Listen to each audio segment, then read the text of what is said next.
ngane simi mumpaka z'abalungi oli ku celebrity track UG ensibuko y'amawulire ag'amazima ag'ensonga twagamba nti okutuusaako ensonga tumala kugyekkanya bulungi oba nga tukutuweereza bulungi nga tugikutuusaako nga nsengejje bulungi. Olunaku olwaleero zirinaku z'omwezi 18 nnaku z'omwezi 18 omwezi ogwokutaano Chosen Becky afunye ezadde eri omwana omulenzi bannange essanyu lyetuwulira bannange Chosen Becky congratulations my bannange Chosen Becky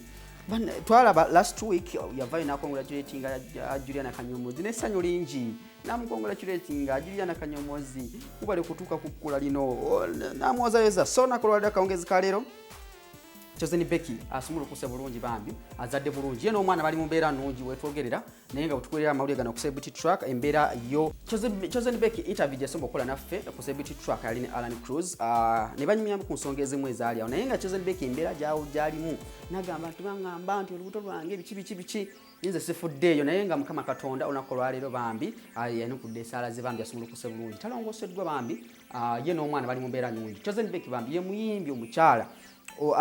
atayina buzibu na muntu mwala muntu ali awo bambi kali hambo tayina buzibu tayina ntalo n'abantu tayina bwe yali ayombye naye tayina bwe yali akoze eki ninga bambi fe celebrity tracker ne team yona twagala okozayeza Chosen Becky bambi tukozayeza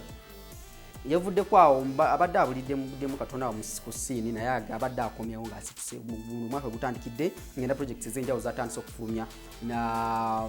ojja kuba mbuuzaako Ronnie Maka yasinga otutegeera Chosen Becky ennaku zino kuba yambeerako nnyo awo ku lusegere Ronnie Maka kiyenji kasazo agamba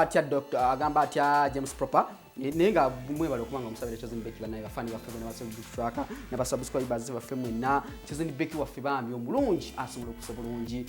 azadde bulungi ndabye omwami oyo mwami gumulegera ku screen omwami bamuyita Amir bambi yasigwa postize nagamba ennaku z'omwezi ziri 18 May mwana mulenzi Amir azaliddwa agambe mwebale kunsabira kibadde kisa kya Katonda post ya Chosen Becky ja postize ku Facebook page ye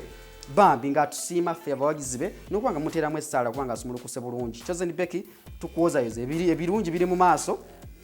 katukusabire so wiki yemu gye tubaddemu awo Henry Tigani akawungezi k'eggulu yazadde bamusuliddewo ezadde ly'abaana balongo bannange gundi wizo bambi naye nga naye ne bamuzaaliddawo ezadde abaana bano sinakutegeera kiri kimu bano abaana tubatume manya ki tubatume ba covid tubatume ba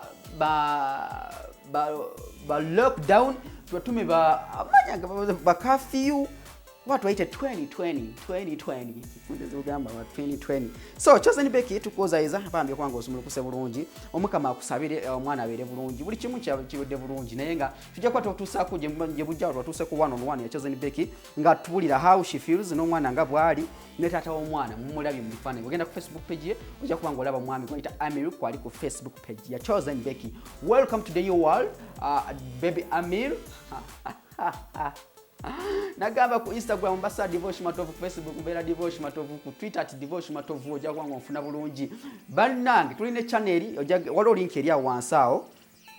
gye nkuterere wansaawo comment esookera ddala awo uyo link bw'oginyigamu kutwala ku channel yaffe empya Divorce Olwocha ojja kubonyigamu no subscribinga video gye ziri bambi nyingi ez'enjawulo mugende mu subscribing link eyo wansaawo mu link wansaawo ngitaddemu Divorce Olwocha subscribe twenga twegatta ku muwendo gw'abantu bangi basooka okumanya ensonga eziguli mu ggwanga mbere bulungi mweraba sigenda banga suka wano Celebrity Track I love you we sign out Celebrity Track we take the lead others follow.